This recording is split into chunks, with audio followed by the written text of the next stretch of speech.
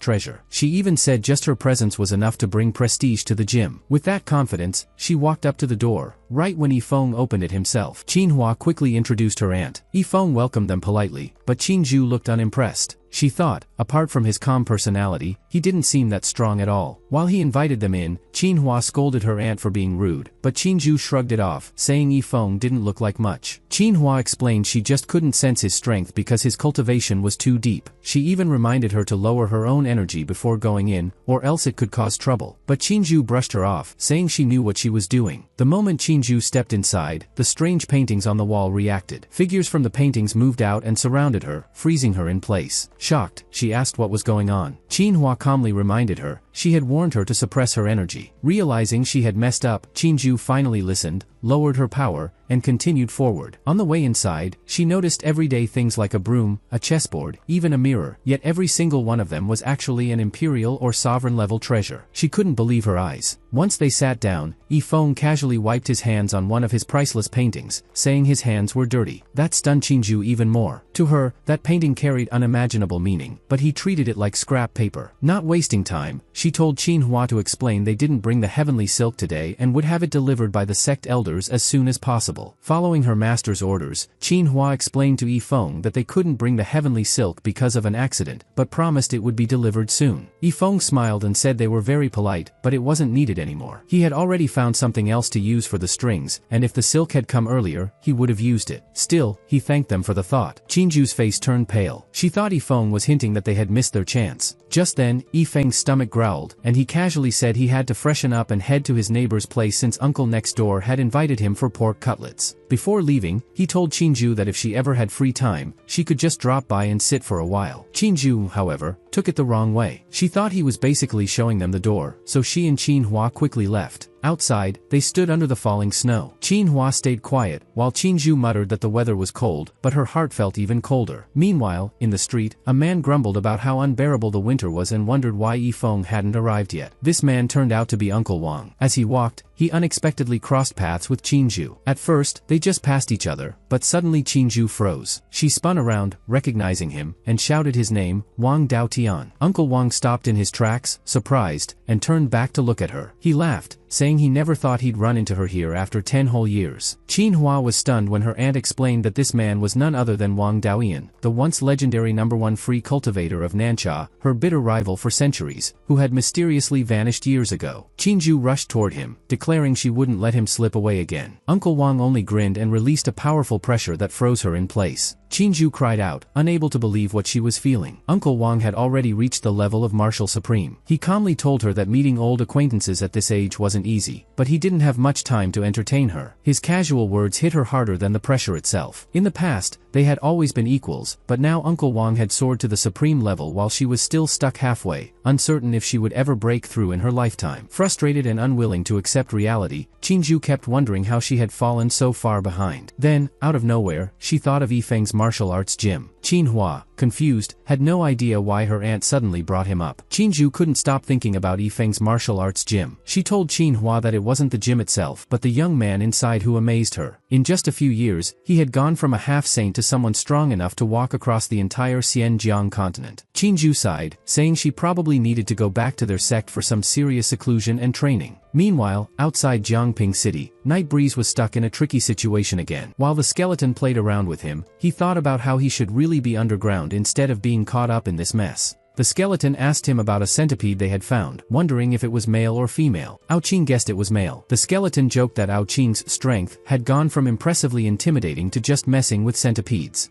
Aoqing apologized, admitting it was his own fault. The skeleton laughed it off, saying life worked that way. Aoqing asked what the skeleton meant by calling someone a scumbag, and the skeleton explained he'd heard Yifeng use the term. He thought it meant someone like a pretty boy. Aoqing just sighed and agreed the skeleton was definitely a scumbag. Then he told the skeleton not to worry about money, they could just find a new place to earn some. That pep talk gave the skeleton confidence, and he decided to go try his luck elsewhere. Nightbreeze tried to escape from the martial arts gym but ended up getting caught again, wondering when this day would ever end. Meanwhile, in Jiangping City, Peng Xianer and her elder were walking the streets. They'd heard from their spies that the peerless expert who had taken down Jiang Yu was in the city. Other major sects, like Wind and Cloud Valley, Heavenly Magic Sound, and Blowing Snow Mountain, had all met this expert and gained big benefits, but they were blocking the news. Peng Xianer decided they couldn't let other sects have all the advantages and wanted to figure out who the expert was as soon as possible. A short while later, Peng Xianer spotted a body floating in the water. On closer inspection, she realized it was Yu Wuji. She initially wondered if she had misjudged him, thinking maybe he could be useful, but quickly decided he wasn't even worth that. She felt he got what he deserved. While looking for the peerless expert, Peng Xianer recognized someone she knew. She chased after him and called him to stop. Yifeng, confused, asked who she was. Peng Xianer revealed her face, showing that she was Peng Ying from Pangia village. Yifeng was surprised, but honestly didn't care much. This annoyed Peng Xianer. Seeing that her elder had lost a leg, Yifeng noted she wasn't doing so well and asked if she was trying to reconcile with him. Yifeng figured she wanted to get back together because of his wealth, but he made it clear he wouldn't, even if he had to eat grass. Peng Xianer got even more frustrated and demanded to know who he thought wanted to reconcile with him, pointing out that he didn't even seem to understand the situation he was in. Yifeng was relieved that Peng Xianer didn't try to stop him for a reunion and decided to take his leave, excited to finally eat some pork cutlets. Peng Xianer, still furious, swung her sword at him, but her elder stopped her. He reminded her that even though Yifeng was technically mortal, this wasn't the right place to act recklessly. If they caused trouble near a nearby expert, it wouldn't be worth it.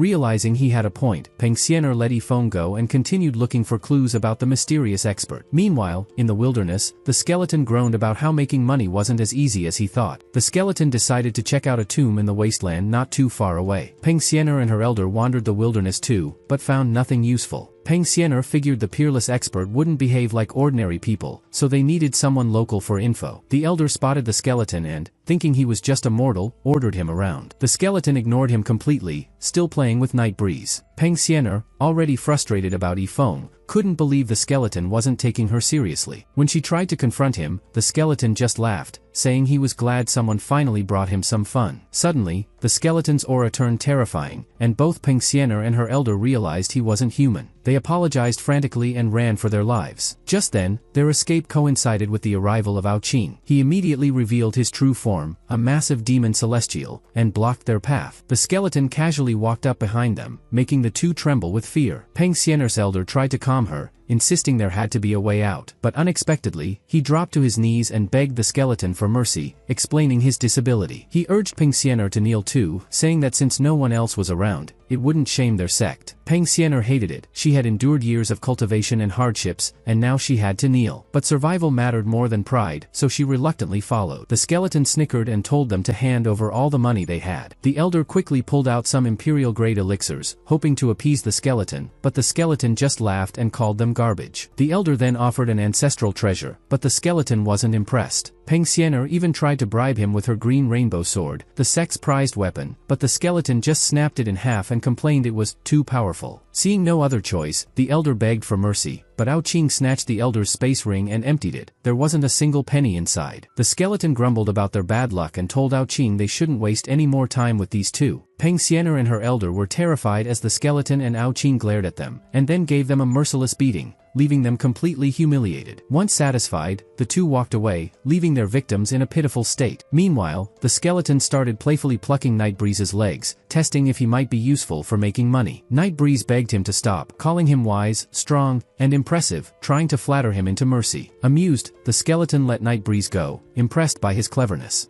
Night Breeze lingered, trying to figure out how to join them. He offered to lead the skeleton and Aoqing to money he knew about. At first, the skeleton was skeptical, but Night Breeze swore it was true and promised he wouldn't let them down. The skeleton finally agreed and even called Night Breeze his little brother. Aoqing, of course, thought Night Breeze was a total suck-up, but he didn't mind when Night Breeze flattered him and promised to work together. With their new brotherhood, the skeleton, Night Breeze, and Aoqing set off toward the place where they could find some money. And that's a wrap for this episode. Smash 1000 likes and drop 200 comments if you want to see the next one, so I know you're really into this manhwa.